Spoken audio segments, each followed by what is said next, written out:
We'll start this morning with some big breaking news, positive news for Arsenal. But what we need to talk to Merce about now is what happened at the Emirates today. It began quietly, as all seismic changes do. A phone call from London to Madrid, not even directly to Barcelona's Camp Nou, but to an intermediary trusted by both sides. Arsenal were exploring the idea of doing the impossible. A single question was asked with all the caution in the world: would Pedri be available not for loan, not for swap, for sale? The answer was a scoff, at first. Barcelona didn't sell players like Pedri. But the seed had been planted.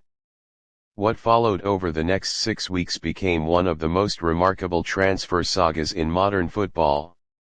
At the time, Pedri was on international duty with Spain.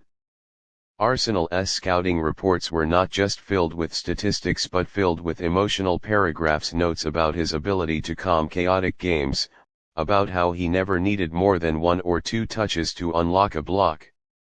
Arteta had watched him carefully. He saw in Pedri something rare, a midfielder who didn't force himself on the game but instead let the game come to him. So Arsenal, bold as ever, waited for their moment. That moment came when Barcelona's accountants raised red flags. The club's books had improved but were still precarious. A series of expected sponsorship deals had not yet closed, and La Liga's salary cap rules were biting again. Internally, Barcelona faced a hard truth: they might have to consider offers for players they once considered untouchable. That was when Andrea Berta struck. Arsenal's sporting director had become something of a shadow figure in European football, working swiftly, silently, and always surgically. He knew not to go to Barcelona first. He went to Pedri's camp, who politely declined but left the door open for a serious conversation. That was all Burton needed. Within 72 hours, Arsenal submitted an expression of interest. But the story nearly changed when Manchester City entered the fray. Sources suggest that as soon as Arsenal's interest reached agents in Spain, Pep Guardiola personally called Pedri. He wanted him. The idea of a midfield with Rodri and Pedri had Guardiola buzzing. But unlike Arsenal, City were unwilling to meet the full valuation up front. Berta offered Barcelona something City would not cash: clean, decisive. Inside Pedri's camp, things were shifting. While the midfielder had no desire to leave Barcelona out of frustration, he was intrigued by Arsenal. He had watched them dismantle elite clubs in the Champions League. He admired Odegaard's control, Rice's discipline, and the way Arteta protected his players. The fact that so many Spanish speakers, Rodrigo, Isaac, and even Gabriel Jesus, had flourished in the Arsenal system mattered. In the third week of negotiations, Pedri's family flew to London under the radar. They were picked up in an unmarked SUV and taken straight to Colney.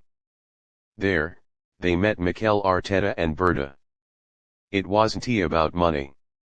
It was about purpose.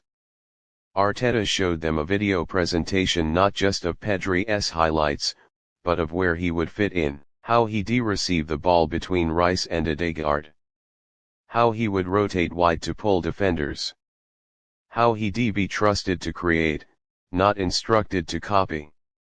By the end of that meeting, Pedri's heart was torn.